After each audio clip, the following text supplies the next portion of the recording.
다 함께 기도하심으로 8월 19일 월요일 매일 예배 시작하겠습니다. 기도합니다. 하나님을 경외하며 또 하나님의 계명을 즐거워하는 자는 복이 있는 줄로 믿습니다. 오늘도 하나님께서 매일 예배를 통하여서 하나님의 말씀의 자리에 우리를 초청하여 주시고 이 시간 우리가 예배함으로 하나님 앞에 우리의 믿음의 발걸음을 더 한 걸음 나아가게 하시니 또한 감사합니다. 오늘도 이 시간을 통하여서 말씀을 통한 은혜가 충만케 허락하여 주시옵소서. 말씀에 깨우침이 있게 하시고 그 말씀대로 순종할 수 있는 귀한 믿음도 우리에게 허락하여 주시기를 간절히 기도합니다. 하나님, 주님께서 이 샌프란 지역의 여러 교회들 가운데서도 우리 중앙교회를 귀하게 사용하시고 또 우리 성도님들 주님께 나와서 예배하며 우리가 정말 이 시대에 필요한 이 시대적인 사명을 감당할 수 있는 교회로 우리를 삼아주시니 감사합니다. 올 한 해 저희가 총회를 섬길 수 있는 귀한 축복도 허락하여 주시고 또 우리가 선교에 박차를 가할 수 있도록 늘 우리에게 믿음과 또 우리가 재정적인 부분에도 어려움 당치 않도록 하나님께서 은혜 베풀어 주시니 감사합니다. 이 일을 통하여서 하나님 나라와 확장에 성숙에 기여할 수 있는 우리 모든 성도님들, 그러한 우리 교회가 될 수 있도록 도와주시옵시고 정말 우리가 이 복음을 끝까지 사수하고 이 복음을 전파하는 데에 귀하게 쓰임받는 우리 하나님의 칭찬받는 교회가 될 수 있도록 하나님 은혜 베풀어 주시옵소서. 사랑하는 우리 성도님들 주님께서 지켜주시길 바랍니다. 일하시는 곳에서 또 가정에서 어느 곳에 있든지 간에 하나님의 귀한 임재하심과 보호하심 가운데 거하게 하시고 무엇보다 우리 모두의 삶이 날마다 말씀 충만, 기도 충만, 성령 충만한 삶이 되어서 어디를 가든지 간에 하나님의 향기를 바라며 하나님께 영광 올려드릴 수 있는 귀한 삶이 될 수 있도록 인도하여 주시옵소서. 아버지, 그렇게 하기 위하여서 우리에게 건강이 필요합니다. 하나님께서 특별히 건강의 복을 더하여 주시옵소서. 아버지, 육신이 노하고 또 질병으로 인하여서 여러 가지 사고나 어떠한 안타까운 일을 통하여서 우리가 육체 가운데 또 우리의 심적인 부분 가운데 정신적으로 우리가 피폐해지고 또 우리가 연약할 수 있습니다. 하지만 하나님께서 우리와 함께 하시면 이 모든 환경을 넘어서는 모든 평강의 왕이시고 또 치유의 주님이신 그 주님께서 우리와 함께 하신다면 우리가 이러한 어려움들도 잘 이겨낼 수 있을 줄 믿사오니 주여, 우리가 영적으로 육적으로 강건하여서 주님께서 우리에게 맡겨주신 일들을 하는데 어려움 당치 않도록 우리를 붙잡아 주시고 무엇보다 하나님께서 늘 말씀으로 우리에게 귀한 은혜를 주실 때에 그 말씀을 우리가 순종할 수 있는 귀한 믿음의 행함을 우리에게 허락하여 주시옵소서. 그리하여서 말씀의 축복이 오늘도 우리의 삶 가운데 충만케 허락하여 주시기를 간절히 바랍니다. 오늘도 우리가 드리는 예배를 통하여서 하나님 홀로 영광 받아주시고 모든 예배 시정을 주님께 맡기오며 예수님의 이름으로 기도하옵나이다. 아멘. 찬송가 488장 함께 하시겠습니다.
우주의 언약 미사와 내 소망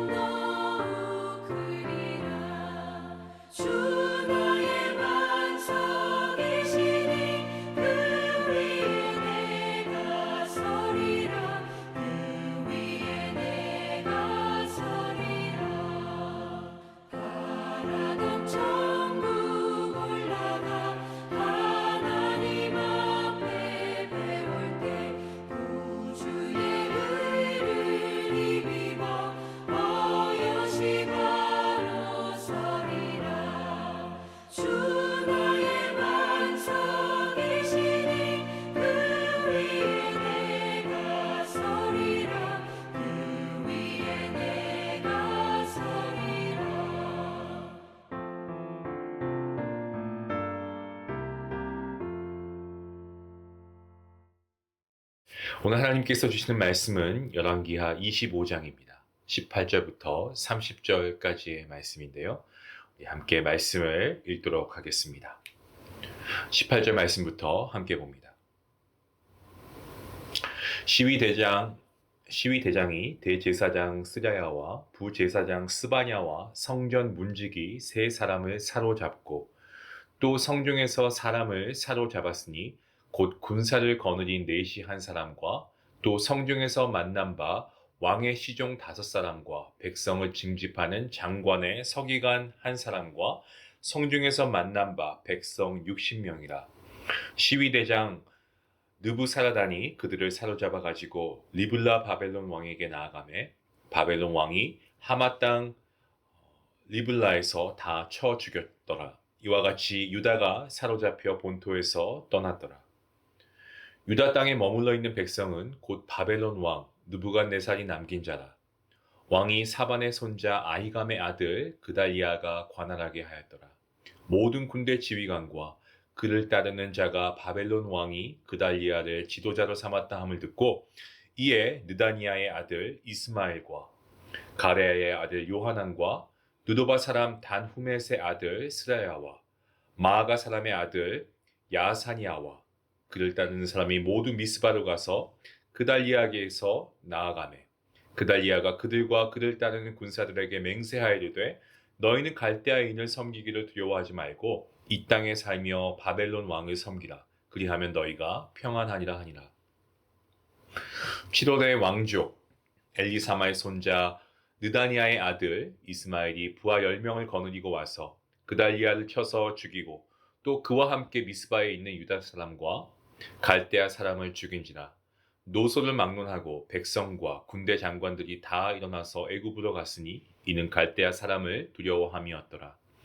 유다의 왕 여호야긴이 사로잡혀 간지 37년 곧 바벨론의 왕 에월 무로닥이 즉위한 원년 12월 그달 27일에 유다의 왕 여호야긴을 옥에서 내놓아 그 머리를 들게 하고 그에게 좋게 말하고 그의 지위를 바벨론에 그와 함께 있는 모든 왕의 지위보다 높이고 그 죄수의 의복을 벗게 하고 그의 일평생에 항상 왕의 앞에서 양식을 먹게 하였고 그가 쓸 것은 날마다 왕에게서 받는 양이 있어서 종신토록 끊이지 아니하였더라. 아멘. 우리 한국은 아픈 역사가 있습니다. 우리가 오랜 시간 동안 주변의 여러 나라들로부터 전쟁이라는 원치 않는 전쟁을 겪게 되기도 했고요. 특별히 우리가 잊을래야 잊을 수 없는 우리가 35년간의 일제 강점기 기간이 있었습니다. 그리고 그 후에 광복을 맞이했죠. 온 국민이 얼마나 기뻐했습니까? 하지만 그 광복의 기쁨도 잠깐이었고 남과 북으로 나뉘어서 극심한 내분을 겪게 되었습니다.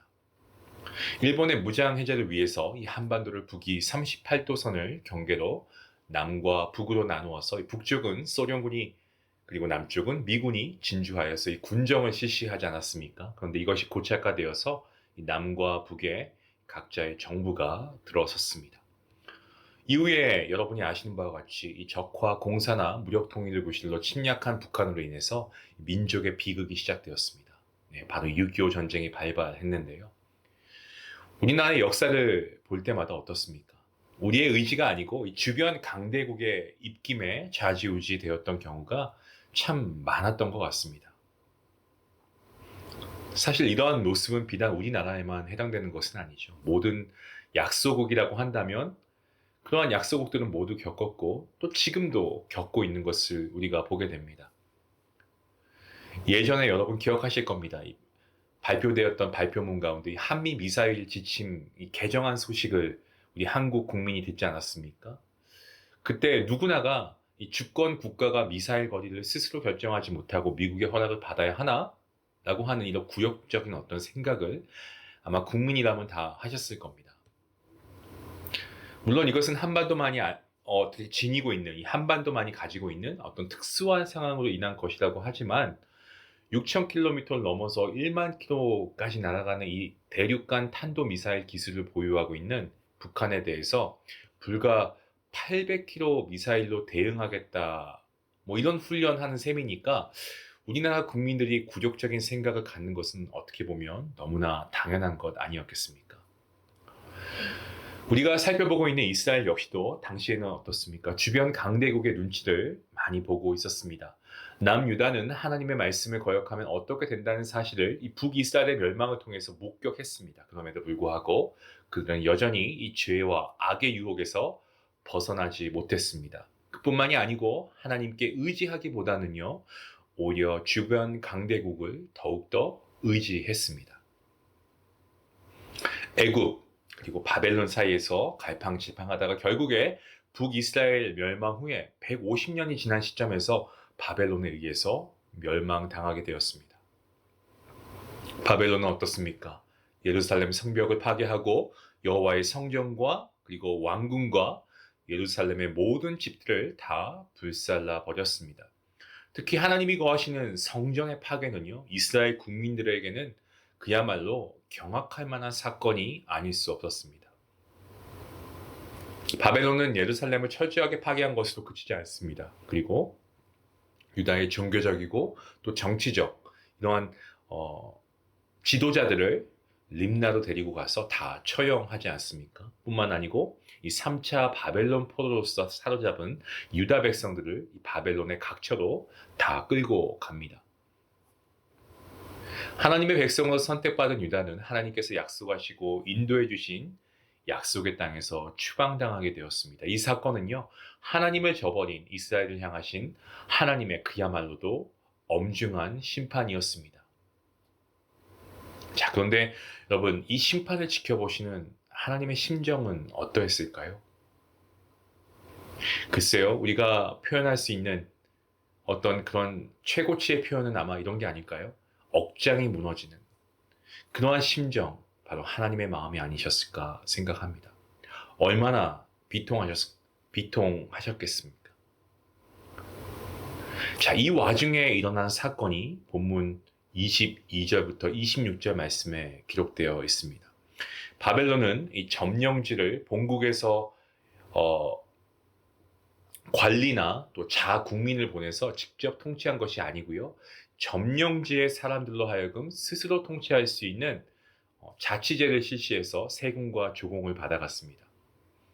예레미야의 예언 운동을 도운 아이감의 아들 그달리아가 이 바벨론의 신용을 얻어서 유다의 남은 자를 관할하는 지도자로 세움을 받습니다. 그달리아는 예레미야의 충고에 따라 바벨론을 섬기는 길만이 살 길이다라는 것을 분명하게 믿고 있었고, 이러한 충고를 하는 예레미야 선지자를 보호해 주었는데 이것이 바벨론의 신임을 받은 것으로 추정되고 있습니다. 하지만 이 바벨론의 이러한 처사에 대해서 그 땅에 남아있던 사람들이 불만을 품고 그달리아를 몰아내려고 하는 그러한 시도를 하게 됩니다. 주동자는 왕족인 이스마엘로 예루살렘이 멸망하던 당시에는 이 암몬 왕 바알리스에게 피하여 있다가 예루살렘이 멸망되고 나서 유다를 이 그달리아가 통치하고 나니까 자신이 그 자리를 차지하려고 하는 속셈으로 이 그달리아를 죽이고 반란을 일으킨 것입니다. 이스마엘이 예루살렘과 성전의 철저한 파괴와 그리고 유다의 멸망이 하나님의 심판이라는 사실을 알고 있었다면 어떤 행동을 하는 게 옳았겠습니까? 물론 그가 유다를 다시 세우려는 애국심에서 이러한 시도를 했다고 생각해 볼 수 있습니다. 예, 그렇게 생각할 수 있습니다. 하지만 그가 애국심으로 유다를 다시 세우려고 했다면 그가 가장 먼저 해야 할 일이 무엇이었겠습니까? 그가 정말 진정으로 유다를 다시 세우려고 하는 생각이 있었다고 한다면 본문은 그가 하나님 앞에서 어떠한 행동을 했다고 분명하게 증거했을 것입니다. 하지만 이 사건을 기록한 본문 어디에도 그의 신앙심은 전혀 기록되어 있지 않습니다. 유다의 멸망은 하나님을 저버린 이스라엘을 향하신 하나님의 심판이 얼마나 엄중했는가를 전하고 있습니다. 하지만 세상에 몰두한 사람은 그 사건에 대한 하나님의 뜻이 어떤지에 대해는 전혀 관심이 없고 그 사건을 통해 자기의 욕망과 자신의 권력을 취하려고 합니다. 하나님께서 택하신 이스라엘을 향하신 심판, 거듭 말씀드립니다마는 엄중했습니다. 하나님의 거처인 성전뿐만 아니고 이스라엘의 보금자리가 파괴되고 군사들에 의해서 죽어나가고 타국에 강제로 이주되었습니다. 여러분, 이처럼 철저한 파괴 가운데 유다의 역사는 결국 백성들의 죄와 하나님의 엄중한 진노 가운데 비참한 최후를 마감하고 말 것인가? 아니면 역사의 끝자락에 묻어둔 소망의 씨가 싹을 트고 자라서 열매를 맺는 일이 가능할 것인가? 열왕기하를 비롯한 성경은 단순히 역사적인 자료를 정리, 나열한 이런 것이 아니고 신학적인 역사이기 때문에 절망의 나라계 속에서도 희망의 빛을 비추고 있습니다. 본문은 예루살렘이 함락된 지 25년, 2차 포로가 된 지 37년이 되는 BC 560년경 이 바벨론에서 일어난 일을 소개하고 있는데요. 바벨론의 애월무로닥 즉위 이 원년에 대사 명령에 의해서 여호야긴은 이 옥에서 풀려나게 됩니다. 그리고 머리를 들게 하고 좋게 말하고 지위를 높이고 죄수의 의복을 벗게 하고 왕 앞에서 양식을 먹게 하고 그가 쓸 것이 종신 끊이지 않게 하였습니다. 자, 이것은 그가 유다의 왕으로 복권되었구나라는 것을 우리에게 알려줍니다. 그것을 의미합니다. 따라서 이스라엘은 어떻습니까? 바벨론에 의해서 멸망해서 이 세상에서 사라져 없어지는 것이 아니고 분명 어느 시점에서 다시 회복될 것이다 라는 희망을 제시하고 있습니다. 그리고 예레미야의 예언대로 70년이 지난 후 바사왕 고레스의 명에 의해서 이스라엘은 다시 예루살렘으로 돌아오게 됩니다. 올해가 2024년이고 그리고 다가오는 10월 31일이 되면 마틴 루터의 종교개혁 507주년이 됩니다. 507년 전 이 마틴 루터가 종교개혁을 시작한 날입니다. 루터는 이날 성 베드로 대성당의 건축에 필요한 자금을 마련하기 위해서 면죄부를 팔고 있는 카톨릭 교회를 공박하는 이 95개 항의 반박문을 이 독일의 공업도시이죠. 비텐베르크의 성과 교회 문에 내걸었습니다. 그리고 이로 인해 종교개혁의 서막이 오르게 되었습니다. 하지만 종교개혁은 단지 루터 개인 한 사람에 의해서 주도된 것이 아니었습니다. 이미 이전부터 카톨릭 교회의 죄악에 대해서 문제를 제기하고 또 정화하고자 하는 깨어있는 사람들이 곳곳에 있었습니다. 그것이 계속해서 쌓이고 누적이 되었고 결국 루터의 95개 이 반박문에 의해서 개혁의 불이 활활 지펴지게 된 것입니다. 예루살렘의 멸망은 이스라엘의 백성들에게 있어서는 절망에 빠뜨리게 했습니다. 하지만 이스라엘은 희망을 놓지 않았습니다. 대표적으로 다니엘과 그 친구들은 절망의 나락 속에서도 좌절하지 않고 우리가 잘 알고 있듯이 믿음의 친구들 아닙니까? 더욱더 하나님을 의지하면서 자신에게 맡겨진 일들에 최선을 다했습니다. 이처럼 하나님 앞에서 깨어있는 사람들이 자신의 삶의 자리에서 하나님의 자녀로서 최선을 다하는 삶을 살았던 것이 계속해서 누적이 되었고 하나님의 때가 이르게 되자 이들의 희망은 현실 가운데 실현이 되었습니다. 여러분, 우리가 살고 있는 이 시대 어떻습니까? 어느 때보다 기독교가 타락했다고 지탄받는 그러한 시대 아니겠습니까? 그러한 시대 가운데 우리가 살아가고 있습니다. 이러한 시대 가운데 우리가 어떻게 살아야 하는가? 여러분, 우리가 한 번쯤은 고민하지 않습니까? 그런데 거기에 대한 답이 나옵니다. 우리는 하나님께서 이 시대를 위한 도구로 택하신 존재라는 사실을 우리가 먼저 믿어야 하겠습니다. 그래서 우리가 서 있는 그 자리에서 이 자리 역시도 내가 스스로 택한 것이 아니고 하나님께서 그 자리에 나를 세워주신 것입니다. 말씀을 맺겠습니다. 사랑하는 성도 여러분, 아무리 우리의 주변 상황이 암울하고 정말 누가 볼 때 어느 때보다 힘든 그러한 믿음의 여정을 우리가 계속해서 걸어가고 있다고 한들 그렇다고 해도 우리가 지금 서 있는 이 자리에서 우리가 하나님의 구원받은 백성으로 하나님의 아들과 딸로서 하나님께서 저와 여러분을 맡겨주신 일에 최선을 다한다면 이러한 바른 삶이 누적이 될 것이고요. 하나님의 때가 된다면 오늘 말씀처럼 하나님께서 그 결실을 풍성하게 맺게 하실 줄로 믿습니다. 우리와 함께 하시는 하나님의 능력으로 우리에게 맡겨주신 일에 최선을 다하는 그러한 오늘 하루가 될 수 있기를 주님의 이름으로 간절히 기도합니다. 기도하시겠습니다. 하나님 감사합니다. 하나님께서 직접 택하신 이스라엘 백성들을 멸할 수밖에 없으셨던 하나님의 그 비통한 마음, 그 심정, 애통하심을 하나님 우리가 다시 한번 말씀을 통해 깨닫게 됩니다. 하나님, 우리도 이들과 별반 다를 것이 무엇이 있겠습니까? 우리가 악의 길을 멀리할 수 있도록 우리를 붙잡아 주시옵소서. 우리의 삶 가운데, 우리의 일상의 삶 가운데 일어나는 수많은 사건들, 이것들을 단순히 세상적인 시선으로 보기보다는 그 사건을 통해 하나님께서 주시려는 그 말씀의 메시지가 무엇인가를 우리가 깨닫길 원합니다. 그러한 지혜를 허락하여 주시옵소서. 어떠한 상황과 어떠한 포지션에 있더라도 우리가 정말 좌절하고 낙심하기보다는 하나님께서 주시는 희망을 갖게 하시고 그 희망과 더불어서 맡겨주신 일에 최선을 다하는 그러한 주님의 자녀가 될 수 있도록 인도하여 주시옵소서. 매일 매순간 최선을 다하는 우리를 통하여서 이 세상이 하나님의 나라가 되어져가는 그러한 은혜를 베풀어 주시길 간절히 바라오며 이 모든 말씀 예수님의 이름으로 기도하옵나이다. 아멘. 여기는 말씀을 생각하시면서 오늘도 우리의 세상, 우리의 환경을 탓하지 말고 이러한 상황 가운데서도 하나님의 주시는 메시지가 분명히 있습니다. 우리 그것을 믿고 하나님을 의지하고 말씀 가운데 소망을 찾으며 오늘 우리에게 맡겨주신 일들 최선을 다해서 하나님의 백성의 모습으로 이 세상에 빛을 발할 수 있는 귀한 저와 여러분 될 수 있기 원합니다. 우리 같이 함께 말씀을 생각하시면서 기도하시겠습니다.